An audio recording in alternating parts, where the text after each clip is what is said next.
Imagínate, una noche tranquila y pierdes tu matrimonio. Te sorprenderá lo que sucede después. Aquí, Elena Villalobos. La noche en que me alejé de mi matrimonio no hubo gritos, ni lágrimas, ni puertas cerradas de golpe. Todo ocurrió en silencio, dentro de un restaurante, que en otro tiempo representó todo lo que yo creía que el amor debía ser. Frente a mí estaba Rafael Villalobos, mi esposo durante 8 años, sentado en una mesa pequeña ubicada en una esquina. Era el mismo lugar donde me pidió matrimonio, la misma mesa en la que una vez prometió que envejeceríamos juntos. Ahora, ese espacio se había convertido en el punto donde acordamos separarnos. Llegó tarde, sin disculpas y sin dar explicaciones. No apartó la mirada de su teléfono ni por un instante. No tuve que preguntarle con quién escribía. Yo ya lo sabía. Mariana Castañeda, su secretaria. La mujer que poco a poco fue ocupando mi lugar mientras yo seguía siendo, legalmente, su esposa. Pedí su platillo favorito por costumbre, no por amor. Apenas lo notó. Cortó la carne, comió sin interés, sonrió a la pantalla y me trató como si yo fuera un asunto ya resuelto. Entonces le dije que me iría de la ciudad. Le dije que pensaba mudarme a un pequeño pueblo costero en Baja California Sur para comenzar de nuevo. Por fin levantó la vista, apenas sorprendido durante un segundo, y luego se encogió de hombros. «Como quieras», dijo. Después añadió que Mariana y él estaban planeando su boda. Dijo que ella sí sabía hacerlo feliz. Ahí fue cuando algo dentro de mí se quedó en silencio. No estaba enojada, no tenía el corazón roto, simplemente había terminado. Esa cena no era para cerrar un ciclo, sino para soltar, para cortar el último hilo invisible que me ataba a un hombre que ya me había borrado de su futuro. Cuando nos levantamos, pagó la cuenta y se fue sin mirar atrás, sin despedirse, sin agradecimiento, sin arrepentimiento. Yo me quedé sola mirando un plato que no pude terminar, entendiendo por fin la verdad. No estaba perdiendo a un esposo, estaba recuperando mi libertad. Y esa decisión silenciosa lo cambió todo. Muchos creen que un matrimonio termina por una traición escandalosa, una pelea fuerte o la aparición de otra mujer. Pero el mío no se rompió de golpe, se fue desgastando en silencio, día tras día, hasta que no quedó nada que salvar. Cuando Rafael y yo nos casamos, éramos un equipo. Éramos jóvenes, teníamos ambición y estábamos levantando nuestra vida juntos desde cero. Yo confié en él cuando nadie más lo hacía. Apoyé su carrera, me encargué de la casa y dejé mis propios sueños en pausa, porque creí, sinceramente, que eso era lo que el amor pedía. A medida que su carrera fue creciendo, algo empezó a cambiar. Rafael comenzó a verse como el centro de todo. Su trabajo era lo importante, su cansancio importaba, su tiempo era prioridad. El mío se volvió adaptable, secundario, casi inexistente. Las conversaciones dejaron de ser diálogo y se transformaron en órdenes. El afecto fue reemplazado por el silencio. Yo pasé a ser alguien que resolvía asuntos prácticos, no una pareja cuya voz tuviera peso. Cuando hablaba de mi trabajo o de mis ideas, apenas me escuchaba. Cuando yo decía que estaba agotada, me respondía que mi vida era fácil. Nuestro matrimonio terminó pareciéndose a una casa con una fachada impecable, pero con los cimientos resquebrajándose por dentro. Hacia afuera parecíamos una pareja exitosa, bien vestidos, educados, estables, pero por dentro yo vivía con un abandono emocional que me iba vaciando poco a poco. Rafael nunca me insultó directamente, hacía algo más dañino, me minimizaba, me hacía sentir prescindible, fácil de reemplazar. Aprendí a no hacer preguntas, aprendí a no esperar agradecimiento, aprendí a tragarme la decepción y a repetirme que eso era normal, que el matrimonio implicaba sacrificio, que amar significaba aguantar. Pero hay una diferencia clara entre ceder y desaparecer. Yo no era infeliz porque Rafael trabajara hasta tarde, era infeliz porque había dejado de existir en su vida como persona. Me convertí en un accesorio de su éxito, una figura de fondo en una historia que él creía que solo se trataba sobre él. Cuando Mariana apareció, nuestro matrimonio ya estaba agonizando. Ella no rompió algo sólido, Simplemente entró en un espacio que llevaba mucho tiempo vacío. Y en el fondo yo lo sabía. Esa comprensión no me llenó de rabia, me dejó agotada. Cuando descubrí la verdad sobre Mariana, no hubo una confrontación dramática.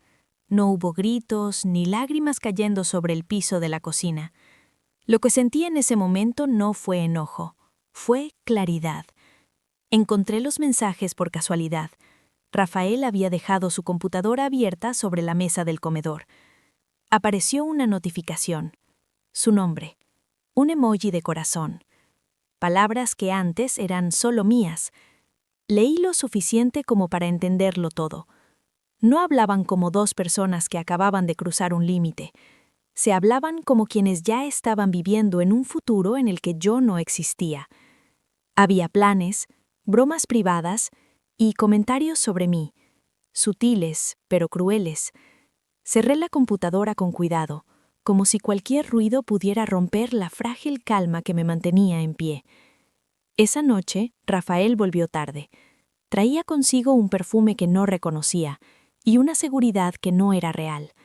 Habló de trabajo, evitó mirarme. Yo no lo enfrenté ni hice preguntas cuyas respuestas ya conocía. Solo escuché, y por primera vez lo vi con claridad. No como mi esposo, ni como el hombre que una vez amé, sino como alguien que había elegido la comodidad antes que la honestidad, y su propio ego antes que la lealtad. Entonces comprendí algo importante. Si gritaba, lo negaría. Si lloraba, le restaría importancia. Si suplicaba, me lo cobraría después. Así que no hice nada de eso. Tomé mi decisión en silencio. A la mañana siguiente contacté a una abogada de familia. Reuní mis documentos, separé lo que me pertenecía, dejé de compartir mis pensamientos, mis miedos y mis esperanzas. Rafael notó el cambio, pero lo interpretó mal. Creyó que mi silencio era rendición, que me quedaría, que me adaptaría, que aceptaría menos, como tantas otras veces. Estaba equivocado. Yo no me fui por Mariana. Me fui porque entendí en quién me estaba convirtiendo si seguía ahí, más pequeña, más callada, borrándome poco a poco. El día que hice mis maletas, Rafael me preguntó por qué estaba tan tranquila. Le dije la verdad, porque yo ya me había ido, y esta vez no pensaba volver. No anuncié mi salida, ni la compartí con el mundo. No publiqué frases sobre sanar ni sobre libertad. Simplemente me fui. 2 semanas después de aquella última cena, guardé mi ropa, mis documentos y algunos objetos que aún sentía como míos. Todo lo demás quedó atrás. El departamento, los muebles, la vida que ya no me pertenecía. Me mudé a un pequeño pueblo costero en Baja California Sur llamado Puerto Pino. Era de esos lugares por los que la gente pasa, no de los que huye. Calles tranquilas, casas antiguas, el sonido del mar viajando con el viento. La casa a la que llegué había sido de mi abuela, una vivienda sencilla de 2 plantas, con un jardín pequeño al frente y rosas trepando por un muro de piedra. Ella siempre decía que las raíces importan más que las apariencias. Por fin entendí lo que quería decir. En Puerto Pino, nadie sabía quién había sido yo antes. Nadie preguntó por mi matrimonio. A nadie le interesó mi pasado. Allí no era la esposa de Rafael Villalobos. Allí no era nadie más. Allí solo era Elena. Las primeras semanas se sintieron extrañas. Por las noches el silencio parecía hacer ruido. Había momentos en los que tomaba el teléfono por costumbre y luego recordaba que no tenía a quién enviarle actualizaciones ni a nadie esperando saber de mí. Dormía mejor, respiraba con más calma. Caminaba por la orilla del mar cada mañana y dejaba que el aire frío me despejara la mente. Por primera vez en años, mis pensamientos no iban corriendo detrás de las expectativas de otra persona. No me sentía sola, sentía espacio. Espacio para pensar, espacio para recordar quién había sido antes de aprender a hacerme pequeña. Espacio para imaginar un futuro que no necesitara permiso. Muchos creen que empezar de nuevo es aterrador, que es una señal de fracaso, pero ahí, de pie en esa casa tranquila, con las maletas aún sin abrir, Sentí algo que no había sentido en muchísimo tiempo. Alivio. Irme no fue escapar, fue elegirme. Y aunque todavía no lo sabía, ese pueblo silencioso era el lugar donde mi vida verdadera estaba a punto de comenzar. Sanar no llegó de repente, no vino acompañado de fuegos artificiales ni de grandes revelaciones. Llegó en silencio, a través de la rutina, del trabajo y de pequeños momentos que poco a poco me fueron armando de nuevo. Después de instalarme en la casa, comencé a buscar trabajo. Tenía una maestría en diseño de interiores y años de experiencia que nunca había aprovechado del todo. Durante mi matrimonio, mi carrera siempre había sido algo secundario, conveniente, ajustable. Aquí, por primera vez, importada. Postulé a un empleo en un pequeño estudio de diseño del pueblo llamado Piedra y Costa Diseño. El dueño era un hombre llamado Daniel Herrera. Durante la entrevista no me preguntó si estaba casada. No me preguntó por qué había dejado la ciudad. Me preguntó por mis ideas, por mi estilo, por mi forma de trabajar. Solo eso ya se sintió revolucionario. Conseguí el puesto en menos de una semana. El trabajo se convirtió en mi ancla. Me levantaba temprano, caminaba hasta el estudio y me perdía entre bocetos, texturas y planos. Nadie me interrumpía, nadie restaba valor a mis opiniones cuando hablaba. La gente escuchaba.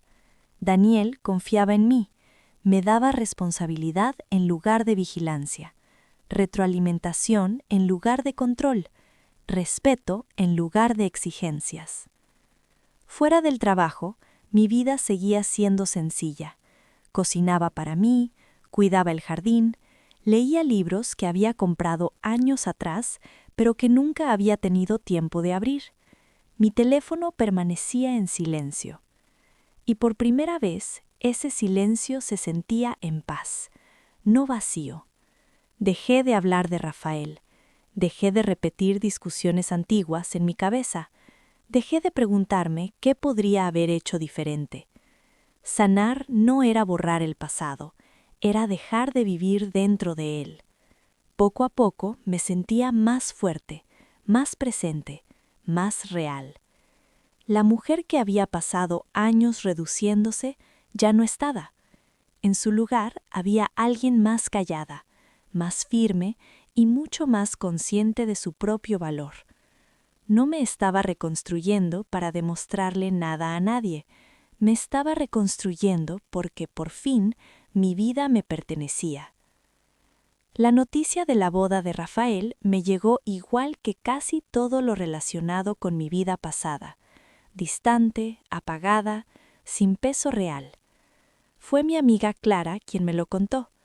Me llamó una noche mientras yo preparaba la cena. Su voz sonaba cuidadosa, como si estuviera sosteniendo algo delicado. El próximo sábado es su boda, me dijo. La grande. Añadió que Mariana estaba recibiendo todo lo que siempre había querido. Esperé sentir algo, que nunca apareció. No hubo presión en el pecho, ni enojo, ni tristeza, solo una breve pausa. Le agradecí que me avisara y seguí moviendo la sopa. En la Ciudad de México, el evento se estaba anunciando como todo un espectáculo. Un lugar exclusivo, flores traídas del extranjero, una lista de invitados llena de personas a las que Rafael quería impresionar. Una boda pensada para demostrar éxito más que para celebrar amor. Clara siguió hablando, llenando el silencio con detalles que pensaba que podían afectarme. Cuánto había costado el vestido, cómo Mariana presumía cada cosa, cómo Rafael se veía orgulloso, satisfecho, como si hubiera ganado algo. La escuché con educación y luego la interrumpí. Clara, le dije, de verdad estoy bien. Y era cierto. Ese mismo día había pasado la mañana caminando por la costa. El viento era frío, el cielo estaba despejado. Me detuve por un café en una cafetería pequeña donde ya sabían mi nombre. Por la tarde trabajé en el jardín, con tierra bajo las uñas y el sol en la cara. Mientras ellos ensayaban entradas y discursos, yo estaba eligiendo hierbas para la cena. Ahí fue cuando realmente lo entendí. La indiferencia no es falta de sentimiento, es libertad. No necesitaba ver fotos, no necesitaba actualizaciones. Su celebración era de ellos. Mi vida era mía. Esa noche invité a algunas compañeras y compañeros del trabajo a cenar algo sencillo. Hablamos de trabajo, de viajes, de cosas sin importancia. Las risas llenaron la casa que había sido de mi abuela. En algún punto del país, Rafael se preparaba para el día más importante de su vida, y yo ya estaba viviendo la mía. Por primera vez comprendí algo con total claridad. Cuando dejas de preocuparte, dejas de estar controlada, y esa era una victoria que ninguna boda podía igualar. Pensé que la historia terminaría ahí, una boda a la que no asistí, una vida que ya había dejado atrás. Pero a veces el pasado hace una última aparición, no para arrastrarte de vuelta, sino para mostrar lo que siempre estuvo oculto. La mañana siguiente a la boda, Clara volvió a llamarme.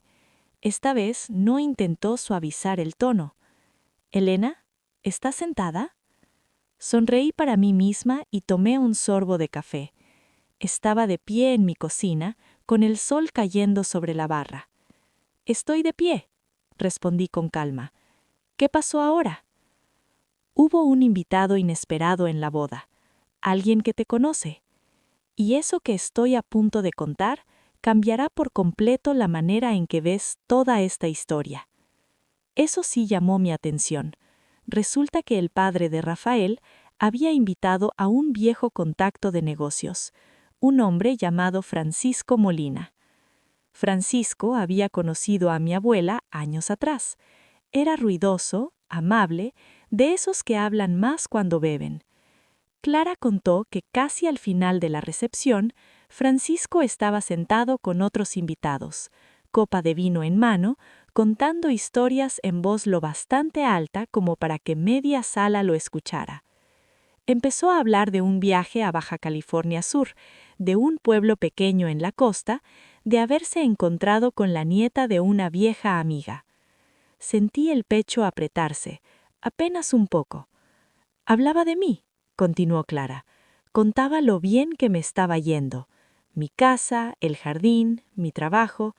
Aparentemente, alguien en la mesa preguntó si solo estaba de visita. Francisco se echó a reír y dijo: «No, ahora ella vive ahí. La casa le quedó por herencia de su abuela. Le va increíble». Todos los invitados se inclinaron un poco para escuchar mejor. Luego alguien preguntó si yo seguía trabajando. Con un gesto despreocupado, Francisco respondió: «Claro que trabaja. Está en un estudio de diseño y su jefe la adora. Justo consiguió un proyecto enorme para un hotel». Clara hizo una pausa, dejando que el silencio creciera un instante, y luego añadió: «Alguien bromeó con que seguramente ganabas muy bien». Francisco volvió a reír. «El dinero es lo de menos. Esa chica ya está hecha. Su abuela le dejó una fortuna, millones de pesos». Cerré los ojos un segundo, dejándome sentir el momento. Clara me contó que justo entonces Rafael y Mariana estaban cerca, saludando a los invitados. Escucharon todo, palabra por palabra. Mesa por mesa los murmullos se extendieron. La exesposa que él había descartado no estaba sufriendo, no estaba rota, era independiente, libre y acomodada. Y el novio estaba al descubierto. Una verdad cayó de manera casual, sin filtros. La ilusión que Rafael había construido durante años comenzó a desmoronarse frente a todos los que quería impresionar. Yo ni siquiera necesitaba estar presente.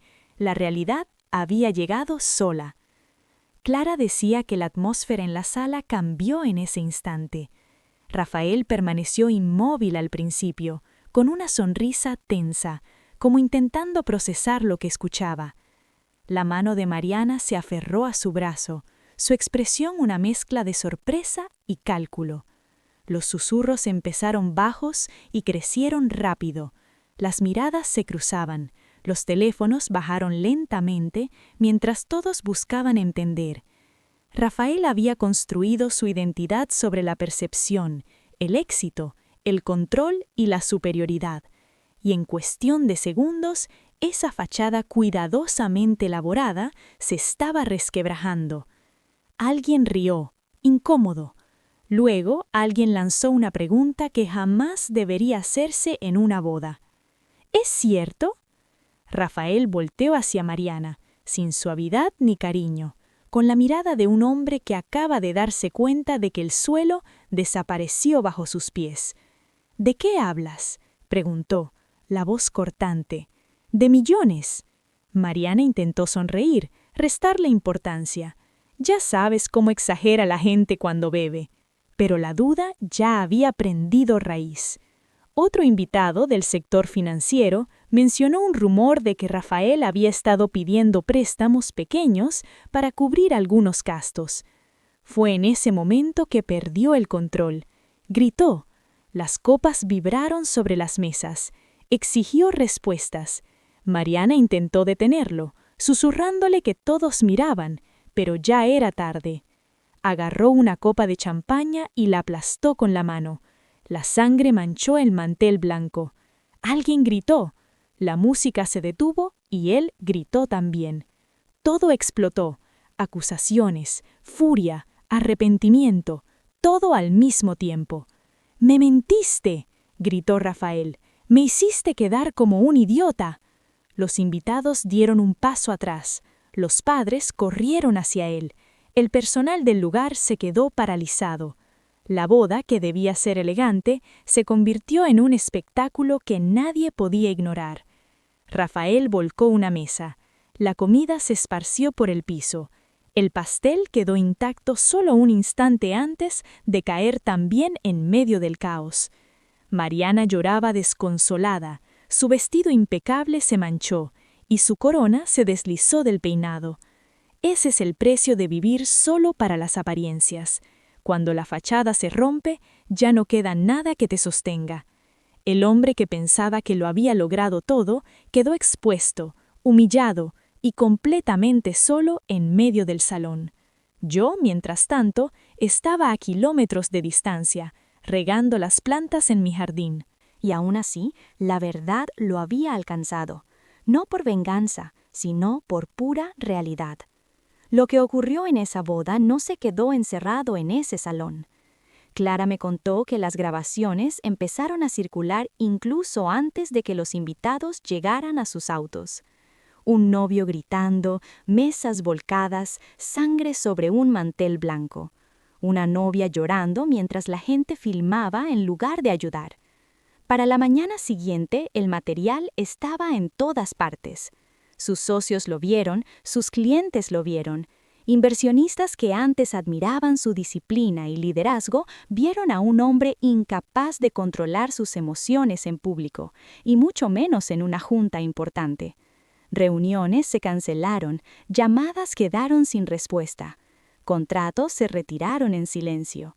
Nadie necesitaba explicaciones. La reputación habla por sí sola. En cuestión de semanas, la empresa que Rafael había levantado comenzó a derrumbarse. Renunciaron empleados clave, llevándose consigo clientes.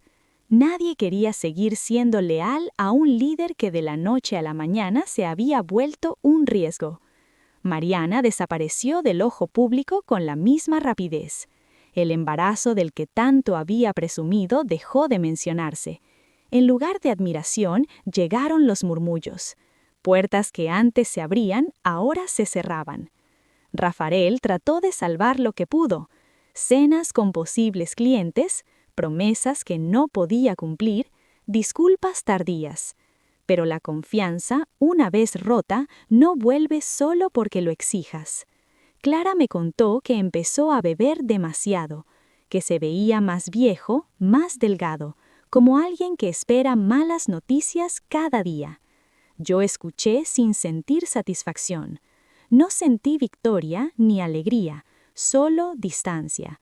Esto no era un castigo que yo le estaba dando, era la consecuencia natural de sus decisiones arrogantes y sus secretos. Una vida construida sobre ilusión, tarde o temprano colapsa bajo su propio peso. La gente lo llama karma, como si fuera místico o cruel, pero no lo es solo causa y efecto. Mientras Rafael perdía todo lo que creía que lo definía, yo ganaba algo mucho más valioso: paz. Mientras su mundo se encogía, el mío crecía en silencio. Dejé de recibir noticias sobre él, no porque la gente dejara de hablar, sino porque yo dejé de preguntar. Su historia ya no tenía espacio en mis días. Tenía trabajo por hacer, una vida por construir y una versión de mí que merecía respeto. En el estudio me confiaban proyectos más grandes. Mis ideas se afinaban, no se cuestionaban. Por primera vez, mi valor dependía de mi capacidad, no de mi disponibilidad. Una tarde, Daniel me ofreció un aumento y más responsabilidad en un proyecto importante. Caminé a casa con un orgullo silencioso, profundo. En el jardín, las rosas y las hierbas crecían fuertes, recordándome que el cuidado constante da frutos. Pasaba las noches leyendo, cocinando y aprendiendo. Viajaba sola, sin explicaciones, sin necesitar aprobación.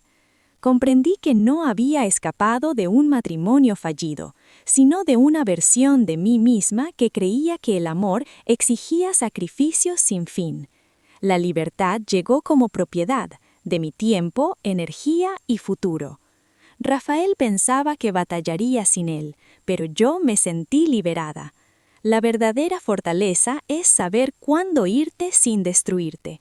No planeé venganza ni expuse a nadie. Simplemente elegí mi vida. Lo que les pasó a ellos fue consecuencia de sus decisiones. Mi victoria fue despertar sin ansiedad, trabajar sin que me disminuyeran y quererme sin permiso. Alejarte no significa perder, a veces significa que finalmente te eliges a ti misma. No eres débil por buscar paz, ni estás rota por querer valorarte. A veces, la respuesta más poderosa es el silencio.